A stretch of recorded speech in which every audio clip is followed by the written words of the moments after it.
마태복음 10장 29절부터 31절 오늘 본문 안에 있는 그 말씀이 그대로 제목이 되겠습니다. 두려워하지 말라. 왜 두려워하지 말라 하실까? 자, 우리가 하나님의 섭리 안에 있다는 사실을 우리가 믿어야 한다는 사실을 보여주고 있습니다. 참새 두 마리가 한 아사리온에 팔리지 않느냐? 그러나 너희 아버지께서 허락하지 아니하시면 그 하나도 땅에 떨어지지 아니하리라. 너희에게는 머리털까지 다 세신 바 되었나니 두려워하지 말라. 너희는 많은 참새보다 귀하니라. 우리 예수님이 하신 말씀이죠. 참새 두 마리가 한 아사리온에 그 당시에 팔렸던 것 같아요. 자, 이 아사리온 이러니까 여러분들이 당시에 이 화폐 개념을 우리가 이해를 못 하잖아요. 우리가 데나리온, 또 우리 가부의 두 렙돈 뭐 이런 게, 그다음에 달란트. 그러니까 달란트는 가장 큰 액수를 의미하고요. 우리 한 데나리온은 노동자의 하루 품삯이라 이렇게 할 수 있는데, 이 한 달란트는 6천 데나리온, 뭐 이 정도로 우리가 이해를 하면 될 겁니다. 자, 이 아사리온은요, 지금 이 한 데나리온의 16분의 1 정도 이렇게 값어치가 있는 걸 보니까 우리나라 돈으로 이 참새 두 마리가 한 아사리온, 쉽게 말하면 100원, 200원에 팔린다는 거예요. 100원, 200원에. 자, 이때도 이게 참새를 잡아먹었던 것 같죠? 그렇죠. 우리도 여러분들 어려서 참새를 잡아먹었던 기억이 나곤 하는데, 성경을 읽다 보니까 이런 그 당시의 시대상을 우리가 느낄 수가 있습니다. 자, 이거 참새 한 마리도 하나님이 허락하지 않는다면 이 땅에 떨어지지 않을 것이다. 하물며 우리 일까 보냐 이 말이지요. 하나님이 우리를 머리털까지 다 세고 계시는데 두려워하지 말라. 너희는 참새보다 귀하지 않더냐, 이렇게 말씀을 하고 있는 겁니다. 여러분들 한번 하나님께서 쓰시는 사람들을 향하여 여러분들 대화하시는 모든 대화에 모든 포커스가 어디 있는지를 우리는 금방 느낄 수가 있어요. 하나님이 누구와 연합을 하고 교제를 하기를 원하는지, 또한 교제를 통해서 당신의 뜻을 이루고자 하는 그 일에 반드시 하나님의 말씀으로부터 나오는 중요한 단어들이 두려워하지 말라, 강하고 담대하라, 이런 말씀들이 연결되어 있는 것을 알게 되지요. 자, 우리 여호수아를 보십시오. 모세가 죽고 난 이후에 하나님이 여호수아를 통해서 이제 가나안 땅을 정복하는 그 일에 하나님이 내가 너와 함께 하겠다, 모세와 함께 했던 것처럼 내가 너를 떠나지 않을 것이다, 너와 함께 할 것이다, 강하고 담대하라, 쉽게 말하면 두려워하지 말라, 이렇게 하신 거지요. 자, 우리 여러분들 그 하나님이 하나님의 일을 이루기 위해서 사람을 통해서 쓰시고자 하는 그 과정이 두려움이 없는 믿음. 왜? 하나님이 하시는 걸 믿으라는 거예요. 우리가 한다고 생각하지 말고, 네가 한다고 생각하지 말고, 쫄지도 말고 염려하지도 말고 강하고 담대할 것을, 뒤에 누가 있습니까? 하나님이 지금 함께 하겠다는 거예요. 하나님이 일을 이루시겠다는 거예요. 그러니 우리가 그 믿는 그 믿음만이 먼저 우선되어야 함을 설명하고 있는 거지요. 자, 그러면 하나님 되시는 그분이 이 땅에 오신 그 예수 그리스도의 그 모습을 오늘 이 본문 10장이 설명을 쭉 해 나가고 있는 겁니다. 이 마태복음 10장은요, 우리 예수님이 12제자를 부르시고 난 이후에 그들로 하여금 더러운 귀신을 쫓아내는 능력을 주고 모든 병, 모든 약한 것을 고치는 권능을 주어 12를 내보내게 되는데, 자, 하나님의 나라가 임했다라고 하는 사실을 증언하기 위해서 그들을 내보내는 겁니다. 자, 그때 우리 예수님이 제자들을 향해서 주셨던 말씀이 동일해요. 염려하지 말라는 거예요. 그들에게 하나님의 나라가 왔음을 증거하라 하면서 보내시는 그분이 제자들을 향하여 두려워하지 말라, 몸은 죽여도 영혼을 죽이지 못하는 자들을 두려워하지 말라 했고, 몸과 영혼을 등이 지옥에 멸할 수 있는 하나님만을 두려워하라. 그러면서 오늘 이 본문의 말씀이 이어지고 있다는 거예요. 이렇게 이어지고 있다는 거예요. 참새 한 마리도 하나님이 허락하지 아니한다면 땅에 떨어지지 않을 것이다. 하물며 참새보다 귀한 너희가 두려울 이유가 있겠느냐는 거지요. 자, 그러면서 사람 앞에서 하나님을 시인하는 자가 되라, 이렇게 강조를 하셨어요. 이게 마태복음 10장 32절에 여러분 나와 있습니다. 누구든지 사람 앞에서 나를 시인하면 나도 하늘에 계신 내 아버지 앞에서 그를 시인할 것이요. 이 신앙 고백, 하나님을 시인한다라고 하는 것, 공중 앞에 담대하게 내 믿음을 드러내 보인다는 것, 이게 얼마나 중요한지를 설명을 하고 있는 겁니다. 나도 내 아버지, 이렇게 여러분들 3번씩이나 강조를 하고 있는 거죠. 이 연결고리를 보십시오. 자, 하나님과 사람 사이에 중보자가 있다는 사실을 우리에게 보여주고 있는 거지요. 자, 사도 요한이 증거하고 있는 핵심 내용을 보면 우리에게 계신 그 대언자, 그 중보자를 보라, 계속 이렇게 여러분 증언을 하고 있는 거예요. 요한일서 2장 1절에 보면 나의 자녀들아, 내가 이것을 너희에게 쓰면 너희로 죄를 범하지 않게 하려 함이라. 만일 누가 죄를 범하여도 아버지 앞에서 우리에게 대언자가 있다. 그분이 누구더냐? 예수 그리스도이시다 라고 하는 사실을 증언하고 있는 거지요. 자, 그분이 없다라고 한다면 우리가 죄 앞에 얼마나 두려워하겠습니까? 그러기에 요한일서 1장 9절에 만일 우리가 우리 죄를 자백하면 그는 미쁘시고 의로우사 우리 죄를 사하시며 모든 불의에서 우리를 깨끗하게 하신다, 이렇게 여러분 말씀하고 있는 겁니다. 우리가 믿는 이 믿음 안에는 그러기에 창조, 은혜, 섭리라고 하는 하나님의 역사가 반드시 있어야 돼요. 자, 하나님의 창조하심을 볼까요? 자, 믿어지지 않는 사람도 있겠지만 진정한 하나님의 지음을 받은 사람이라고 한다면 하나님이 창조하셨다라고 하는 사실을 쉽게 할 수 있는 거예요. 자, 또한 그 은혜에 대해서 구원을 주시려는 하나님의 방식, 그 효력에 대해서 하나님의 의로우심이 어떠한지를 금방 믿는 사람이라고 한다면 느낄 수 있다는 거지요. 그리고 하나님의 섭리를 보십시오. 하나님의 섭리하심.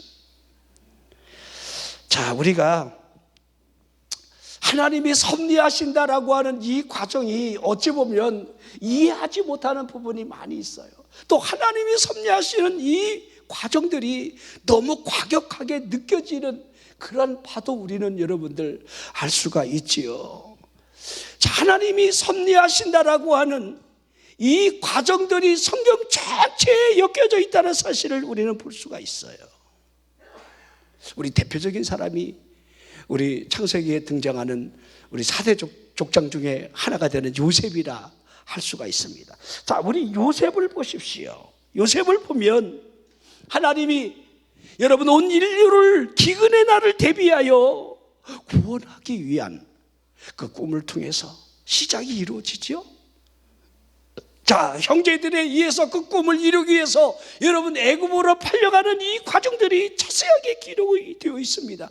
그렇게 창세기 45장에 여러분 말미에 가서 그의 형제들이 그를 두려워할 때에 그 요셉의 입으로부터 자신의 삶을 어떻게 정의를 하냐면 형님들이 나를 바른 것이 아니라 형님들이 바랐잖아요. 그런데 하나님이 나를 이곳에 보내셨다. 그렇게 고백을 하고 있다는 겁니다.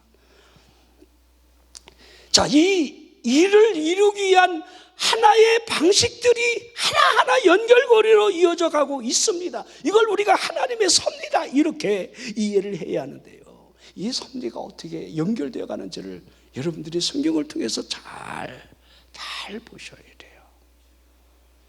자, 그러면서 지혜로운 사람은요, 내가 지금까지 살아온 이 삶의 연결고리를 뒤돌아볼 수가 있어요. 아직까지 첫 스타트에 서 있는 사람이 있을 거고 중간 과정에 있는 사람이 있을 수 있고 지금 여러분 막바지에서 여러분 하나님의 연결고리가 나를 통해서 어떻게 이렇게 진행되어 왔다는 사실을 우리의 부모님 때로부터, 나로부터, 우리 자녀 때로부터 내 삶이 어떻게 연결고리를 이어가고 있는지, 하나님이 이렇게 섭리하고 계시는구나, 이런 거를 볼 수 있어야 한다는 거예요.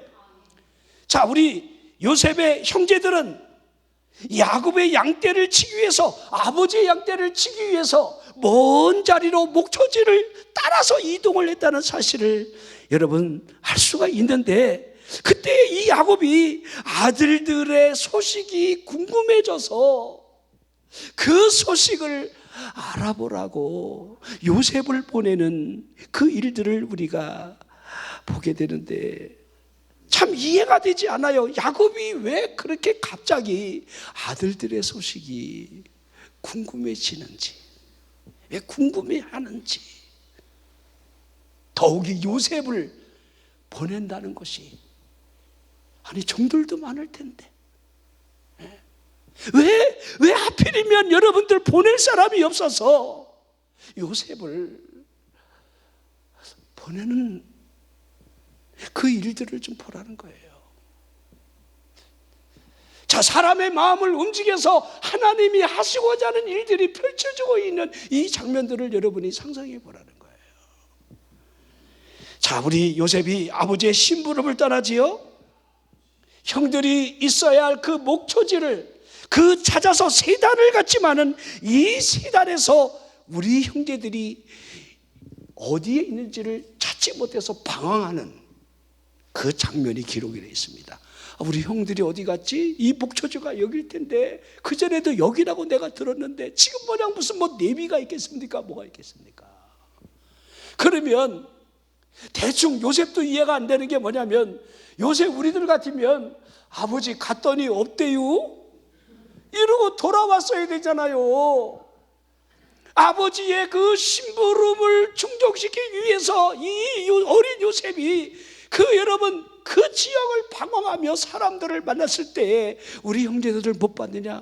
봤는데 그들이 도단으로 갔더라. 그 먼 지역으로 이 아버지의 심부름을 이루기 위해서 형제들을 찾아가는 그 발걸음을 보십시오.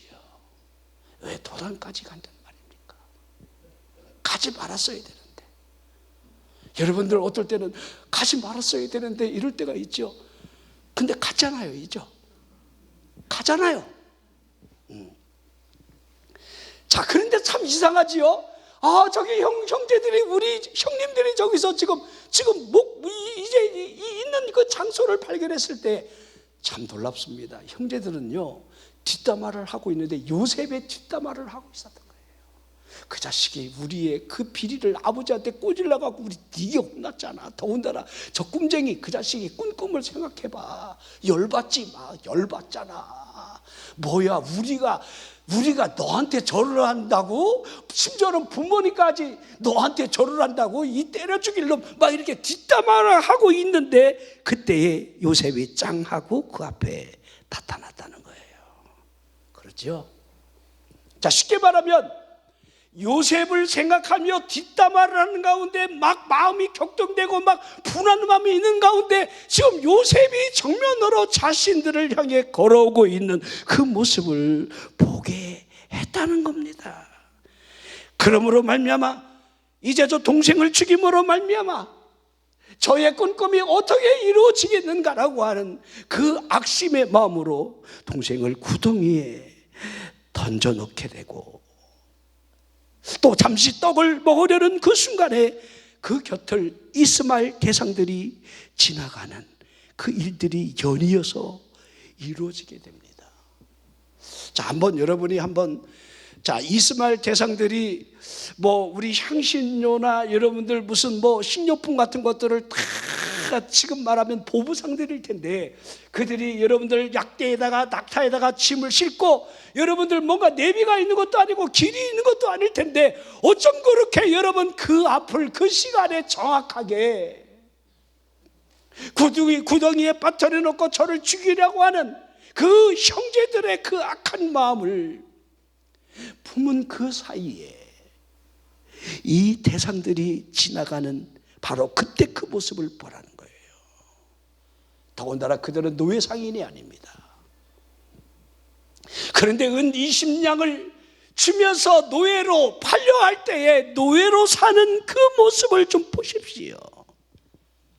더욱이 얼마든지 여러분 요셉을 노예로 산 채로 여러분 끌고 가는 이 도중에 수 없는 도시를 지나가고 많은 사람들을 겪었을 텐데 얼마든지 중간에 팔아먹을 수도 있을 텐데 왜 애국까지 그를 데리고 와서 보디발 집에 그를 팔아야 했느냐를 생각해 보시라는 거예요. 하나하나 여러분 하나님이 어떻게 섭리하는지, 그의 삶의 과정 속에서 연결고리가 어떻게 이어져 가고 있는지, 난 여러분들이 한번 내 삶이 믿음 안에, 여러분 믿음 전에, 믿음이 있기 전에, 믿음이 있은 후에 또 내가 기도하는 사람으로, 거듭난 사람으로 여러분 우리의 삶이 여러분 살아가는 모든 과정들 속에 하나님이 어떻게 섭리하시지? 하나님이 어떻게 섭리하시지라고 하는 이 연결고리를 좀 볼 수 있는 눈이 열렸지라는 거예요. 자, 보디발 집에 갔을 때도 여러분들 얼마나 첫 스타트가 좋았습니까? 하나님이 그와 함께함으로 여러분 형통하는 삶이 되지요.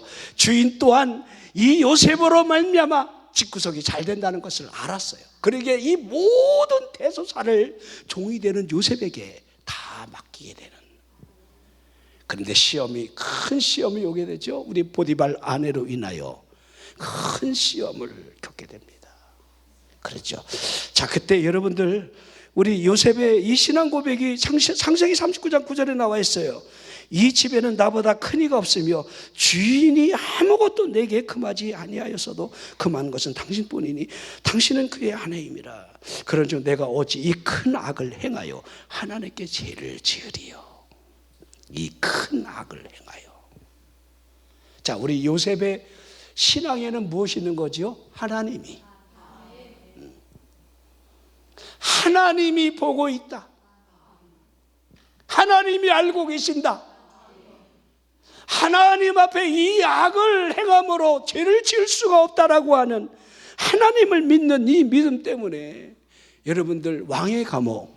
자, 보디발 장군은 여러분들 이 시위대장입니다. 그러기에 그의 집안에 왕의 감옥이 같이 있는 거예요. 통을 깊은 지하에 여러분들 감옥에 들어가면 그 누구도 죽기 전에는 나오지 못하는 그런 감옥에 억울하게 하나님을 믿는 믿음 때문에 요셉은 더 깊은 수렁에 떨어지게 되지요.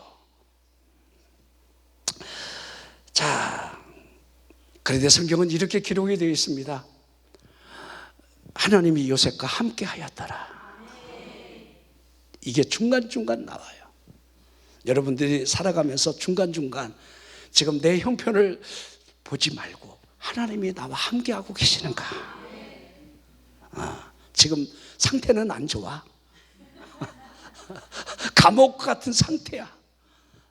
환경이 좋지도 않아. 그런데 우리가 늘 되물으라는 거예요. 하나님이 나와 함께하면 되지. 여러분들이 어떠한 형편에 처해 있던 하나님이 나와 함께 하셔. 자, 이것이 있느냐를 우리는 늘 되물어야 한다는 거예요. 자, 이 감옥에 들어가서도 여러분 얼마나 형통함을 얻는지, 감옥의 모든 대소사를 다 요셉에게 맡길 수 있는 이 요셉의 이 성실함을 보십시오. 그때 바로의 떡 맡은 관원장과 술 맡은 관원장이 무슨 죄를 지어서 왔는지는 모르지만은 요셉을 만나게 되고 그들이 한 날 한시 그 한밤에 아주 비상한 꿈을 꾸게 되고 그 꿈으로 인하여 근심할 때 요셉이 그 꿈을 해석을 하지요. 해석한 그대로 떡 맡은 관원장은 목이 달아나고 술 맡은 관원장은 복직을 하게 됩니다. 자, 요셉은 그가 복직을 할 때에 이미 알았기에 나를 좀 생각해달라 간청을 했습니다. 창세기 40장 14절에 당신이 잘 되시거든 나를 생각하고 내게 은혜를 베풀어서 내 사정을 바로에게 아뢰요. 이 집에서 나를 건져달라. 바로만이 건질 수 있기 때문에 왕의 감옥에 지금 요셉은 들어가 있는 거예요. 자, 그러면서 자신이 히브리 땅에서 끌려온 자로 이곳에서는 오게 갇힐 만한 일을 절대 하지 않았노라고 그렇게 말을 하게 되지요. 자, 꿈대로 이루어져서 술 맡은 관원장이 복직을 하게 되지만은 여러분, 요셉을 전혀 생각해내지 못하는, 자, 이걸 잊게 하게 하시는 이가 누굴까요? 아, 맞아, 요셉이라는 저놈 대단해, 꿈대로 됐네, 내가 저에게 은혜를 베풀어야지, 내가 그냥 바로에게 막 사바사바해서 그를 감옥에서 건져내야지, 이렇게 하지 않았다는 거예요. 잊게 하는 이도 하나님. 여러분들이 살아가면서 싸가지 없는 사람 만나는 것도 하나님이 하시는 거야. 그 잊게도 하시잖아, 하나님이. 아직 때가 안 된 거예요, 때가. 우리가 그 때를 못 볼 뿐이고 그 때를 우리가 알지 못할 뿐이지. 왜냐하면 아직 바로가 꿈을 꾸지 않았다는 거예요. 바로가 이제 꿈을 꾸게 하기 위한 하나님의 때가 아직 이르지 않았다는 사실을 보여주고 있습니다. 하나님의 섭리에 의한 바로가 꿈을 꾸므로 말미암아 순간 번쩍이듯 술 맡은 관원장이 자신이 감옥에서 이 꿈풀이로 말미암아 이렇게 복직되었다는 사실을 바로에게 여러분 말할 수가 있었고, 그러므로 말미암아 요셉이 바로 앞에 서게 된다는 사실을, 자, 성경은 말씀하고 있는 거지요. 자, 제가 이 말씀을 드리는 거예요. 자, 하나님이 하시고 하지 않은 그 일들 속에 막 우리 인간적인 방법으로 길을 쓰면서 나를 기억해달라, 난 히브리 사람이라고, 죄를 진 것이 아니라고, 나를 바로에게 좀 탄원해서 좀 나를 건져달라고, 만약에 그렇게 여러분 인간적으로 사바사바해서 만약에 이 하나님의 연결고리, 이 섭리를 끊고자라고 한다면 하나님이 계획하시는 이 계획이 꼬이겠죠. 물론 뭐 다른 쪽으로 성경이 쓰여지기는 하겠지만은, 저는 그렇게 보지만은 이걸 보시라는 거예요. 하나님이 어떻게 하시는지를. 자, 우리 영국이나 여러분 프랑스, 유럽 사람들은요, 우리는 고등어를 좋아하지만 그렇게 노르웨이산 고등어가 다 한국으로 오는 거잖아요. 그들은 청어를 좋아해요. 근데 우리는 청어가 가시가 많으니까 별로 안 좋아하는데, 그쪽에는요 청어 절이고 이렇게 하는 요리 방법이 굉장히 많습니다. 굉장히 즐겨 먹습니다. 근데 이 청어를 잡는 사람들이 먼 거리에 가서 청어를 잡을 때에 이 청어가 고등어처럼 승질이 급해갖고 펄떡펄떡 뛰다가 수조에 집어넣으면 몇 마리 못 살려갖고 와요. 다 죽은 놈들. 그러니까 화로가 비싼데 이 화로를 살려내지를 못하는 거예요. 근데 이상할 정도로 어떤 선장이 그냥 거의 죽은 청어를 여러분들 가져오는 게 아니라 산청어를 가지고 오는 거예요, 수조 안에서. 근데 그 비결을 아무도 똑같아요. 잡아서 수조 안에 넣는데 이 선장이 잡아 넣은 이 수조 안에 청어들은 아직까지 막 팔팔하게 여러분 항구를 도착하는 거예요. 이게 나중에 이분이 이제 이 비밀을 설명하는데요, 다른 사람하고 다 똑같아요. 이 수조가 똑같아요. 근데 이분은요 거기다가 메기를 집어넣는 거예요. 메기를 몇 마리를, 바다 메기를. 그러니까 청어가 잡혀갖고 이 수조 안으로 탁 들어가는 순간에 메기가 째려보고 있는 거야. 뭔 말인지 알겠죠? 근데 다른 집은 집어넣자마자 이리 쾅 저리 쾅 잡혔네, 이제 끝장났네, 그러다가 죽사망 이렇게 되는데, 이 집 메기가, 이 바다 메기가 있는 이곳에 들어간 청어들은요 딱 째려보고 있는 이 메기를 피해서 살려고 막 이리 뛰고 저리 뛰고 막 살려고 막 발버둥을 치면서 한국까지 아주 싱싱한 몸으로 도착해서 온다는. 자, 보십시오. 간단한 원리죠. 지금 메기가 지금 째려보고 있는 거죠. 자, 우리 삶에 여러분들 메기가 째려보고 있어요.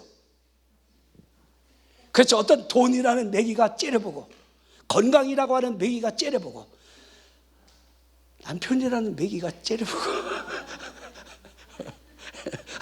아내라는 자식이라는 매기가, 우리 주변의 모든 환경들이 매기가 돼서 우리들을 막 째려보고 막 잡아먹으려고. 물론 여러분들 그 수조 안에 청어들이 매기에 의해서 뭐 어느 정도는 잡아먹히겠죠. 몇 마리는 몇 마리밖에 먹어야 얼마나 더 먹겠습니까? 그 수조 안에 매기가 여러분들 뭐 수백 마리 들어있는 것도 아닐 텐데 경계심만 주는 거예요. 근데 이 경계심으로 인하여 살려고 몸부림을 치는 그 상태가 화로를 만들어내는데, 우리도 보십시오. 우리도 여러분들이 평안하고 안전하고, 여러분들 그러면 지금 드라마 보고 있지 여기 안 와요. 지금 여러분들 이 한국 시리즈 야구 하잖아요.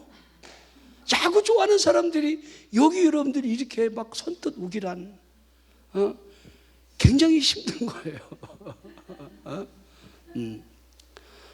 아유, 요새는 뭘 하나 봐도 있잖아요. 그냥 이렇게 내려놓지 않으면 힘들더라고요.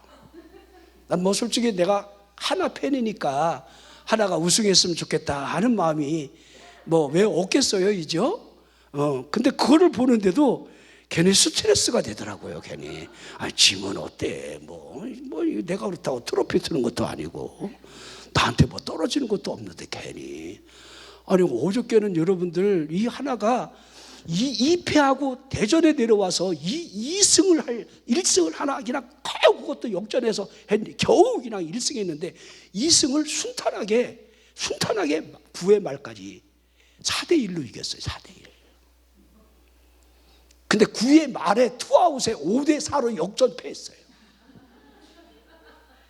안타 맞고 포볼 나가고 홈런 맞고 또 나가서 그냥 또 안타 맞고 이러면 뒤집어졌어.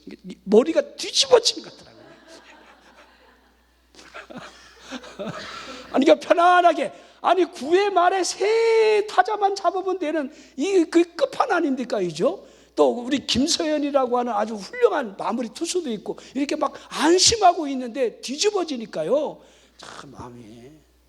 우리 집사님들도 보니까 프로필 요새는 막 그 카톡이 이게 업그레이드를 시켜갖고 제가 굉장히 헷갈리는데, 우리 어느 집사님이 막 야구장에 막 이렇게 응원하는 것도 막 뜨고 그러더라고요. 누군지 얘기는 안 하겠습니다. 그 프로필에 올리면 지금은 다 뜹니다.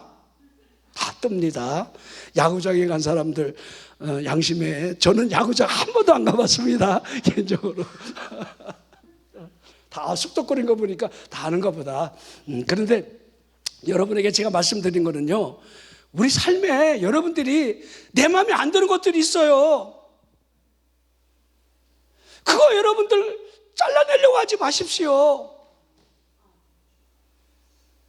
그거 매기 잡으면 안 돼요. 그 수조 안에 매기가 적당히 있어야 돼요. 우리의 삶에 여러분들 적당하게 긴장감이 필요해요. 나를 콕콕 찌르는 그 어떠한 가시들이 내게 있음으로 말미암아.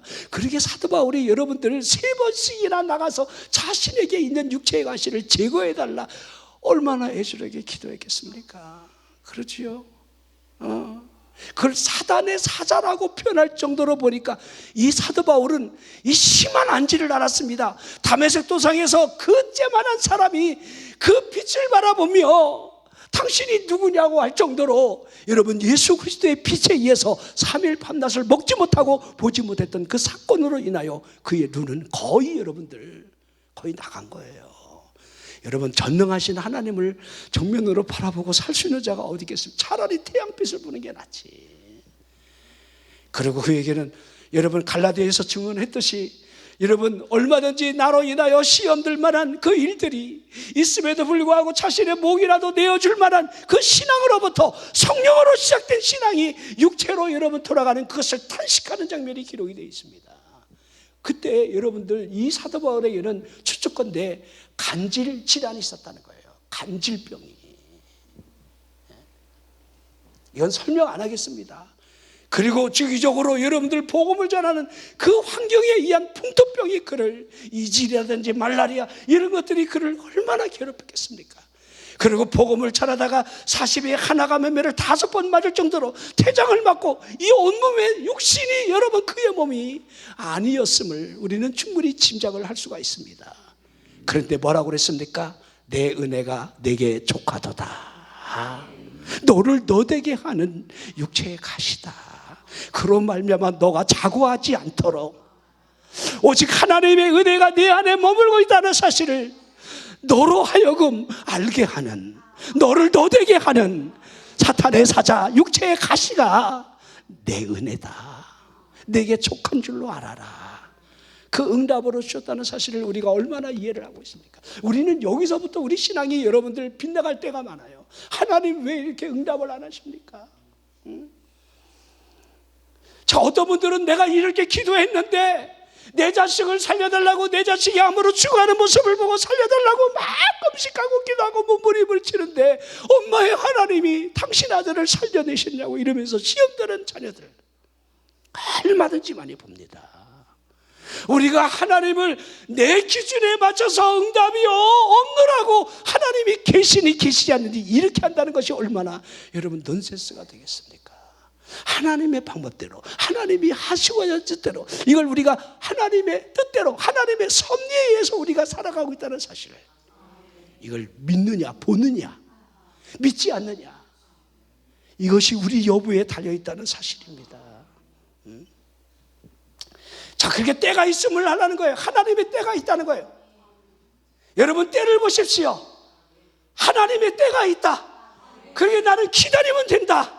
여러분 보세요. 요셉을 죽이려고 구덩이에 집어넣었을 때에 르벤 장자가 30분이 지난 후에 그들 형제의 마음을 진정시키고 끌어올리려고 마음을 먹었지만 그 계획대로 된 적이 있었습니까? 창세기 37장 29절 30절에 보면 르벤이 돌아와 구덩이에 이르러 본즉 거기 요셉이 없는지라, 이미 팔아버린 거죠. 옷을 찢고 아우들에게 되돌아와 이르되 아이가 없도다, 아이가 없도다. 나는 어디로 갈까? 여러분, 사람의 뜻대로 되더냐 이 말이에요. 우리 이스마엘 대상들, 이 상인들이 지나가는 이 모습에도 하나님의 섭리가 있었으리라고 저는 확신합니다.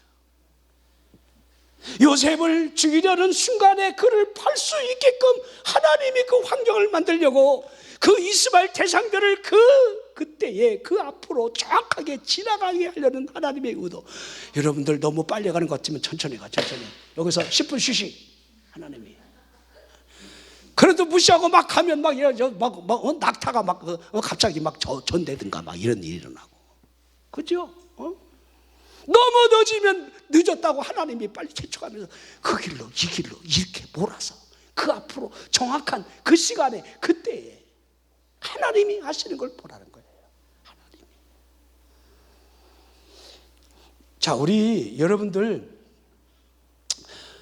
우리 먼저 번에도 우리 집사님이 이제 철야 때, 금요 철야 때 이제 교회에서 스타트 해갖고 막 다 각자가 막 이렇게 출발해서 고속도로 이렇게 안영을 통과해갖고 이렇게 금산으로 추부로 해서 이렇게 다 들어옵니다. 안영 IC 나오자마자 막 큰 트레일러 트럭 바퀴가 빠져갖고 1차선을 딱 가로막고 있는 거예요. 그러고 막 서로 막 그 시간에 우리 처리하는 팀들이 막 거기서 막 나와갖고 오는데 그 타이밍에 그 고속도로 1차선에 그 큰 바퀴가 떨어져 있는 거예요. 그래서 눈박을 사람들은 막 그냥 저기 뭐가 있어요, 일로 가세요 막 이렇게 다 피웠는데 우리 어느 집사님이 그걸 정면 돌파를 한 거예요.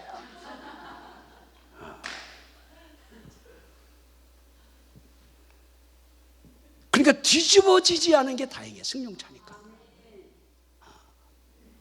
우리가요, 이게 아달이라는 말이 있죠. 아달이 된다. 죽을 일들이 얼마나 많은지 몰라요.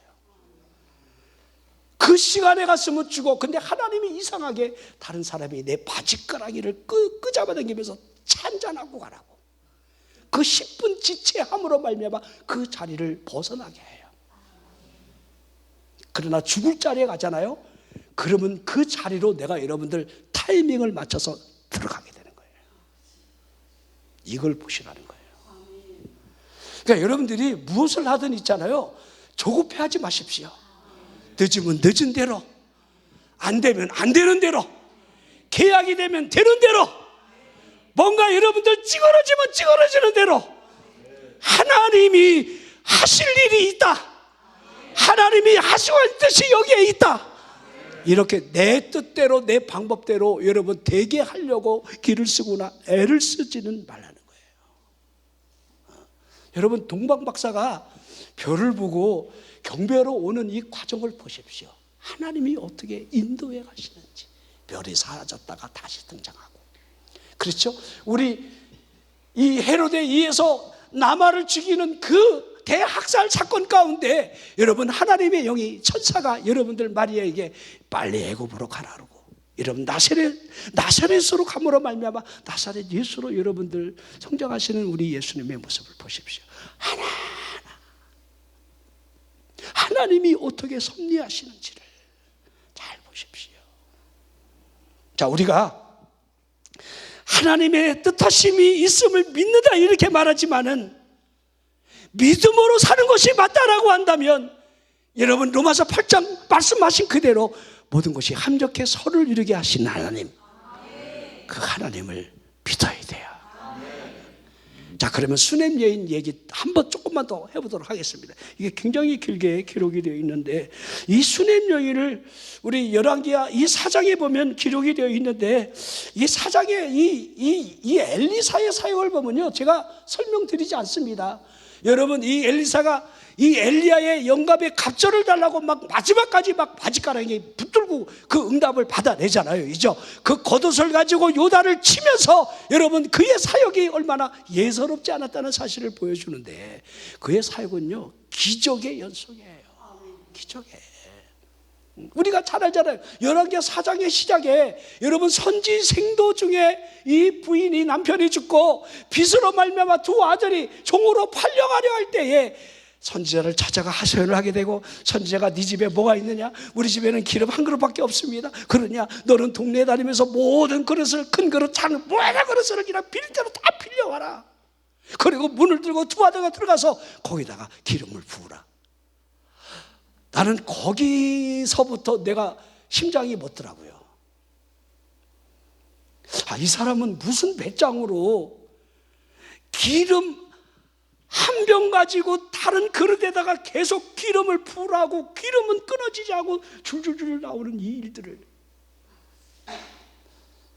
여러분 진짜 믿어요? 이게 믿어요? 아멘이 없잖아. 아멘이 없잖아요. 여러분 생각해 보세요.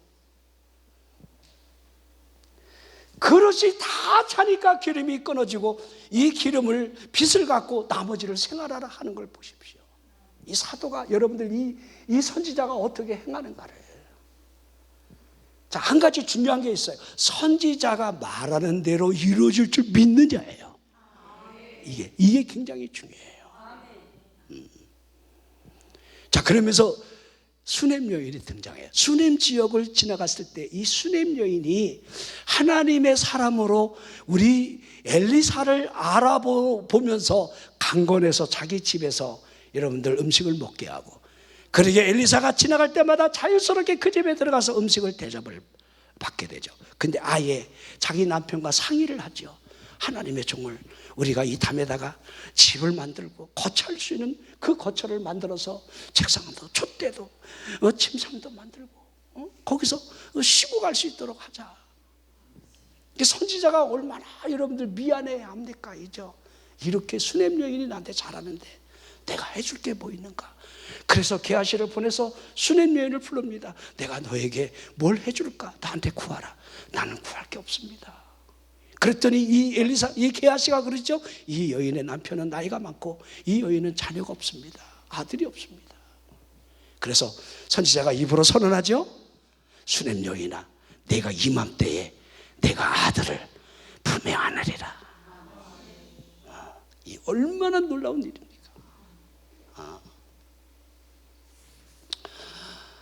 자, 근데 이 아들이 죽게 되잖아요. 어느 날 아이고 머리야 그러다가 아버지하고 같이 있다가 아이고 머리야 하니까 엄마 품에 가서 이렇게 있다가 숨을 못 씁니다. 선지자의 그 침상에 누운 채로 그 갈멜산에 있는 선지자를 말을 타고 종을 데리고 쫓아갑니다. 울면서 하소연하지요. 내가 언제 아들을 달라한 적이 있습니까? 당신이 나에게 하나님께 구하여 오던 이 아들이 숨이 멎었습니다 할 때에 여러분, 엘리사가 사환을 보내면서 자기 지팡이를 먼저 만나는 사람과 인사하지도 말고 대화하지도 말고 그 지팡이를 그 아이의 품에 얹으라 하지요. 그리고 이 엘리사가 뒤쫓아와서 이 죽은 아이의 여러분들 눈을 맞추고 손을 맞추고 여러분들 이마를 맞춘 채로 이렇게 온기가 차츰차츰 들어오고 또 그렇게 다시 한번 반복하니까 이 아이가 7번 재채기를 하면서 돌아오지요. 이 얼마나 놀라운 일이 일어납니까? 자, 하나하나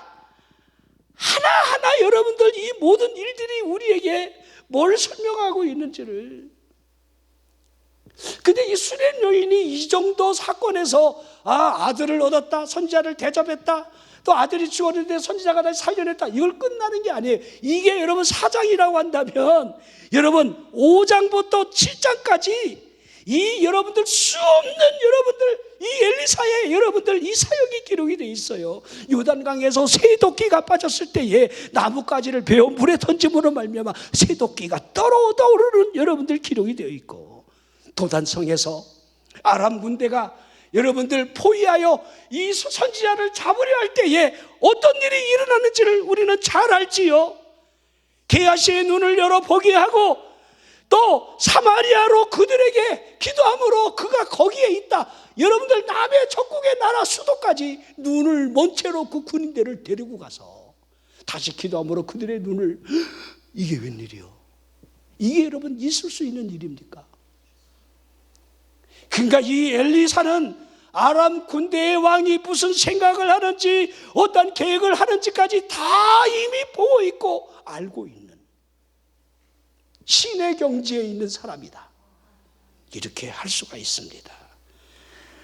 자, 또 여러분 베나댓 왕에 의해서 사마리아 성이 포위되었을 때에 그 주림이 얼마나 심한지, 오늘은 내 아들, 내일은 네 아들, 이렇게 서로 잡아먹기로 언약을 맺었는데 내 아들 잡아먹었는데 네 아들을 안 내놓음으로 말미암아 왕에게 가서 여러분 하소연 안 하는, 그러므로 왕이 여러분들 베옷을 입고 금식을 하지요. 그때 이 선지자가 여러분 그 사실을 알고 뭐라 하냐면, 그 당시에 나귀 머리 하나가 은 80세겔, 비둘기 똥 4분의 1감이 은 5세겔로 매매하는 것을 이 엘리사가 이스라엘 왕에게 회개하고 구함으로 말미암아 내일 이맘때에 고운 밀가루 한 스와를 한 세겔로, 보리 2스와를 한 세겔로 매매할 것이다. 뭐 있을 수 없는 아들을 잡아먹는 이 기근 이 앞에서 내일 이맘때에, 자, 무슨 일이 일어난지 우리는 너무도 잘 알지요. 4명의 문둥병 환자가 성문 어귀에서 이리도 죽고 저리도 죽고, 우리 적진에 가서 우리 얻어먹다 죽자 이렇게 스크림을 짜고 가는데, 여러분들 하나님의 역사가 어떻게 나타나는지. 이스라엘 왕이 애굽의 왕, 주변의 왕들을 돈 주고 매수하여 설득하여 군사를 이끌고 우리 연합군을 치러 오고 있다. 이 엄청난 말발굽 소리를 하나님이 내게 함으로 말미암아 그들이 얼마나 혼비백산했으면 혼이 나간 채로 자신의 모든 진영의 물건을 다 내놓고 몸만 빠져나가는, 문둥이 4명이 가니까 아무도 없어. 아무도. 먹을 건 지천에 깔려 있어요. 그래서 막 먹다가 숨기다가 그러다가 우리가 저 굶고 굶주려 죽고 있는 이 성내의 사람들을 문둥이라고 알리지 않으면 우리가 하나님 앞에 저주를 받을 것이다. 그 소식을 알리는 거죠. 이런 기적이 일어나는 걸 보십시오. 자, 뭐 이 당시에 여러분들 한 장관이 하늘의 창을 하나님이 내신다 한들 그런 일은 있지 않을 겁니다. 한 그대로 성문 곁에서 백성들에 의해서 밟혀 죽는 믿음대로 되는 모습을 우리가 잘 알고 있을 겁니다. 자, 이게 여러분들, 자, 4장에 여러분 수냄 여인, 5장, 6장, 7장을 제가 이렇게 짤막짤막 이렇게 설명해요. 근데 8장으로 가잖아요. 그건 다른 사건이 아니에요. 수냄 여인 사건이에요. 또 갑자기 세월이 많이 지났는데, 자 8장 1절 이렇게 시작하죠. 엘리사가 이전에 아들을 다시 살려준 여인에게 이르되 너는 일어나서 내 가족과 함께 거주할 만한 곳에 가서 거주하라. 여호와께서 기근을 부르셨으니 그대로 이 땅에 7년 동안 이 말이라 하니. 자, 선지자가 어떻게 끝까지 이 수냄 여인과 이 아들에게 배려를 하는지 알 수가 있죠. 기드온의 칼이여 여호와의 칼이여 선지자를 신뢰하라 여호와를 신뢰하라라고 하는 여러분들 그 믿음의 표들이 이 여인에게 그대로 있었다는 사실을 보여줍니다. 이 수냄 여인이 선지자의 말에 의해서 블레셋 지역에 들어가 7년 동안을 우거하게 됩니다. 7년 후에 다시 돌아왔을 때에 자신의 모든 본토, 여러분들 집이 전토가 다 다른 사람 손에 의해서, 여러분 7년이 지났으니까 이제 자신의 모든 전토들이 집이나 모든 것들을 다 다른 사람이 점령하고 있는, 이제 왕에 가서 왕에게 호소하며 저 땅을 내 땅이라고, 저 집이 내 집이라고, 우리 가문의 집이라고 이렇게 하소연하고 싶은데 여러분들 이제 왕을 찾아가는 길밖에 없었습니다. 근데 보십시오. 그때 무슨 일이 일어났냐면 이 왕이 이 선지자의 이 몸종되는 게하시를 불러서 그동안 선지자가 어떤 일을 행했는지를 듣고 싶어 해요.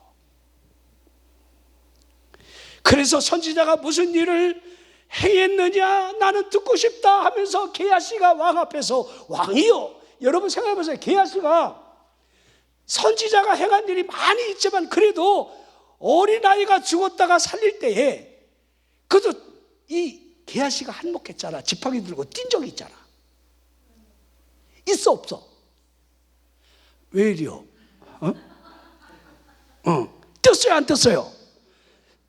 만나는 사람 인사도 말고 인사도 건네지도 말고 무조건 너 죽은 아이 거기에다가 이 지팡이를 얹으라 그래요. 이 선지자의 명령을 받고 자기가 선지자의 지팡이를 들고 막 선지자 행세를 했죠. 막 뛰었잖아요. 이걸 자랑하고 싶어서 그 얘기를 하고 있는 거예요.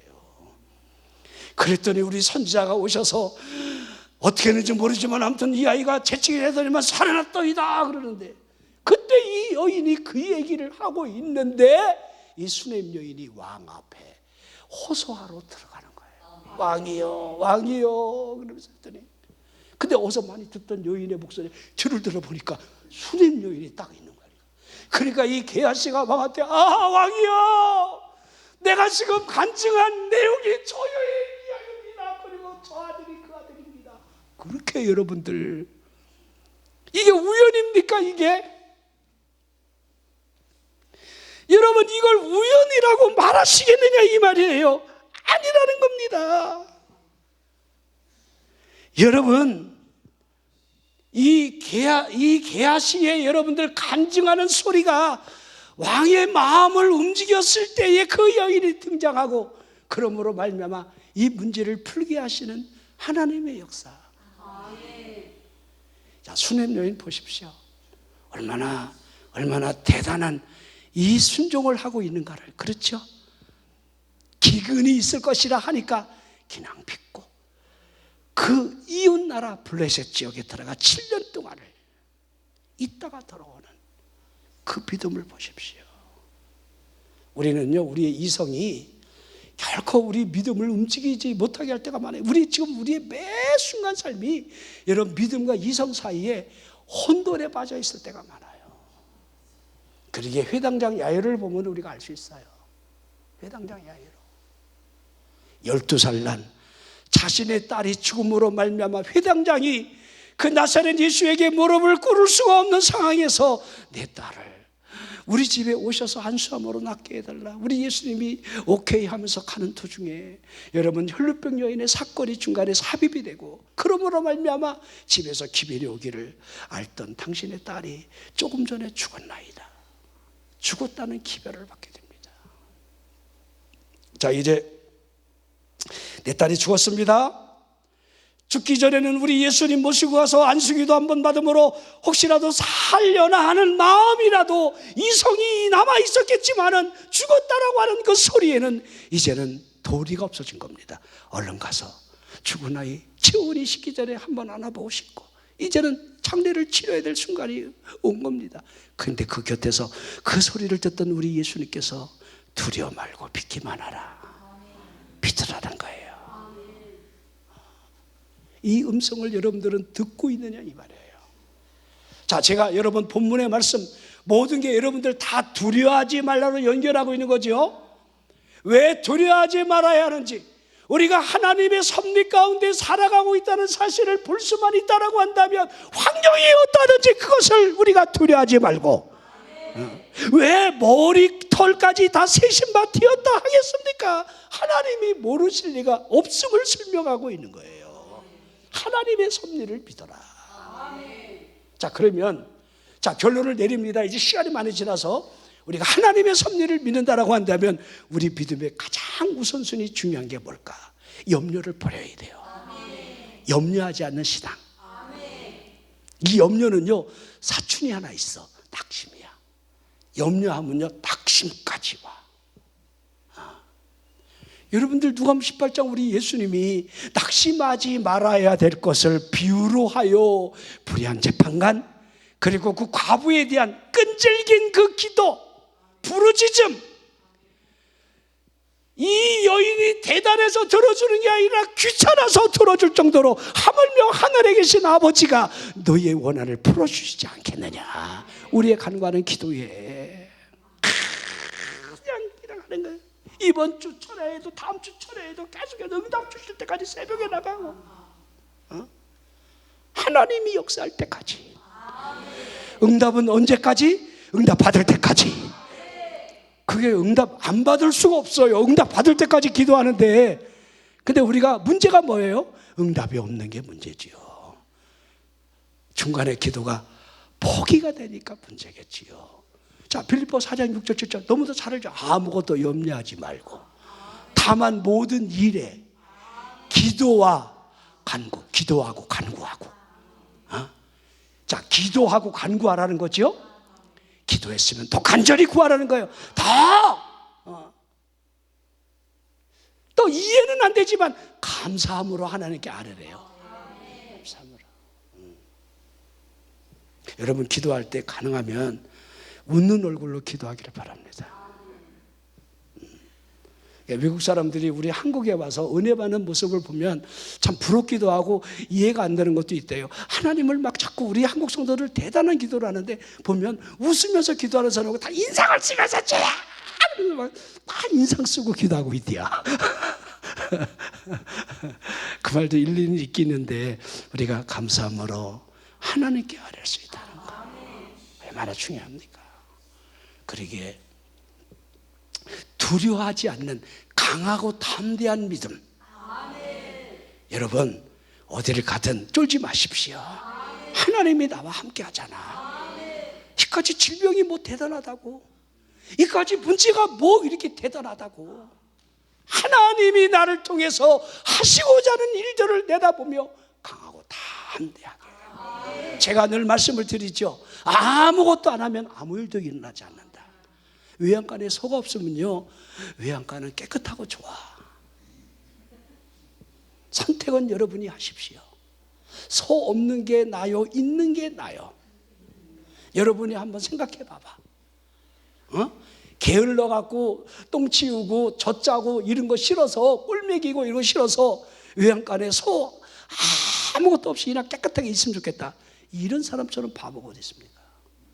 여러분 믿음은요, 바라는 것들의 실상이에요. 그 말은 뭐냐면 저지르라는 거예요. 하나님을 기쁘시게 하는 행위가 우리 안에 있어야 함을 설명하고 있는 거예요. 그러게 마지막에 우리들이 포커스가 뭐냐면 하나님의 성령을 의지하라는 거예요. 하나님, 내 힘이 아니라 성령의 힘, 하나님의 섭리의 역사가 내 앞에 전개되도록 성령이 뭐라 하시는지 민감하게 순종하며 뚜벅뚜벅 걸어가면 하나님이 원하시고자 하는 그 일들이 내 인생에 펼쳐진다.